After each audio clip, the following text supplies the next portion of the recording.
ನೂಪುರ್ ಶರ್ಮಾದ ಫೋಟೋನ WhatsApp status ಹಾಕೊಂಡಿದ್ದಕ್ಕೆ ಉದಯಪುರದಲ್ಲಿ Kannaiah ಅನ್ನೋನನ್ನ ಆತನ Taylor ಶಾಪಿಗೆ ನುಗ್ಗಿ ಆನ್ ವಿಡಿಯೋ ಟೈಲರ್ ಕೇಸ್ ಏನಾಯ್ತು ಅದರ ನಂತರ ಟೈಲರ್ಗೆ ಯಾವುದಕ್ಕೆ ಹೊಡೆದ್ರು ಅಂತ ಹೇಳಿ ಎಲ್ಲ ಬಂತು. ನಂತರ ಏನೆಲ್ಲ ನಾನು ಹೇಳ್ತಾ ಇರೋದು, ಮಕ್ಕಾ ಮಸೀದ್ ಸ್ಫೋಟದಲ್ಲಿ ಫಸ್ಟು ಅರೆಸ್ಟ್ ಆದವರು ಯಾರಿದ್ರು? ಈಗ ಮೊನ್ನೆ ಬಾಂಬು ಸ್ಫೋಟ ಆಯಿತು ಡೆಲ್ಲಿಯಲ್ಲಿ. ಅರೆಸ್ಟ್ ಆದವರಿಗೆ ಒಂದೆರಡು ಮಂದಿಯನ್ನವರು ಯಾವ ಅಪರಾಧ ಮಾಡಿಲ್ಲ ಅಂತ ಬಿಡುಗಡೆ ಆಗಿಲ್ವಾ?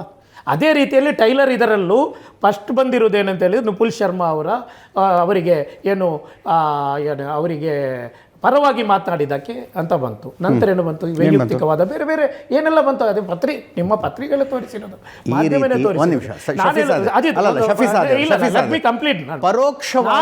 ಕೃತ್ಯಗಳನ್ನ ನೀವು ಸಮರ್ಥಿಸಿಕೊಳ್ತಾ ಇದ್ದೀರಿ. ಇಲ್ಲ, ನಾನು ಪರೋಕ್ಷವಾಗಿ ಈ ಕೃತ್ಯಗಳನ್ನ ನೀವು ಸಮರ್ಥಿಸಿಕೊಳ್ತಾ ಇದ್ದೀರಿ ಈ ಮಾತುಗಳನ್ನು. ಇಲ್ಲ, ಏಕೆಂದರೆ ನಾನು ಹೇಳೋದು ಕೇಳಿ, ಪ್ರವಾದಿ ಮೊಹಮ್ಮದ್ ಸಲ್ಲಲ್ಲಾಹು ಅಲೈಹಿ ವಸಲ್ಲಂ ಅವರ ಸ್ವಂತ ಮಕ್ಕಳನ್ನು ಕೊಂದವರಿಗೂ ಪ್ರವಾದಿಗಳು ಕ್ಷಮೆ ಕೊಡ್ತಾರೆ. ಯಾರಿಗೂ ಅವರ ಜೀವನದ ವಿಷಯ ಅಂತ ಇಸ್ಲಾಮಿನ ಪ್ರವಾದಿಗಳ ಜೀವನದ ವಿಷಯ ಚರ್ಚೆ ಬೇಡ ಇವತ್ತು. ನನ್ನ ಚರ್ಚೆಯ ಉದ್ದೇಶ ಇರೋದು, ಯಾರೋ ಕಿಡಿಗೇಡಿಗಳು ಯಾರೋ ಹೇಳಿದ್ದಾರೆ, ಅದಕ್ಕೂ ಇಸ್ಲಾಮಿಗೆ ನೀವು ಸಂಬಂಧ ಕಲ್ಪಿಸ್ತಾ ಇದ್ದೀರಾ ಅಷ್ಟೇ.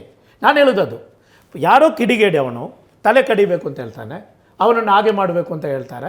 ಅವರು ಯಾರೋ ಒಂದು ಪತ್ರಿಕೆಯಲ್ಲಿ ನೋಡಿದೆ, ನುಪುಲ್ ಶರ್ಮಾಗೆ ಹಾಗೆ ಮಾಡಿ ಫೇಸ್ಬುಕ್ಕಲ್ಲಿ ಮಾಡಿದ್ದಾನೆ ಒಬ್ಬ. ಆವತ್ತು ಎಲ್ಲ ಉಲ್ಮಾಗಳು ಅದರ ವಿರುದ್ಧ ಫತ್ವಾ ಕೊಟ್ಟಿದ್ದಾರೆ. ಪ್ರವಾದಿ ಮೊಹಮ್ಮದ್ ಸಲ್ಲಲ್ಲಾಹು ಅಲೈಹಿ ವಸಲ್ಲಂ ಆಗಿರಲಿ, ಯಾವುದೇ ಇಸ್ಲಾಮಿನ ಚಿಹ್ನೆಗಳ ಬಗ್ಗೆ ಮಾತಾಡಿದ್ರು ಅದರ ವಿರುದ್ಧ ನಮಗಿಲ್ಲಿ ವಾಕ್ ಸ್ವಾತಂತ್ರ್ಯ ಇದೆ. ಪ್ರತಿಭಟನೆಯ ಮಾತುಗಳಾಡ್ಬೋದು, ಕಾನೂನು ರೀತಿಯಲ್ಲಿ ಅವನ ವಿರುದ್ಧ ಹೋರಾಟ ಮಾಡ್ಬೋದು.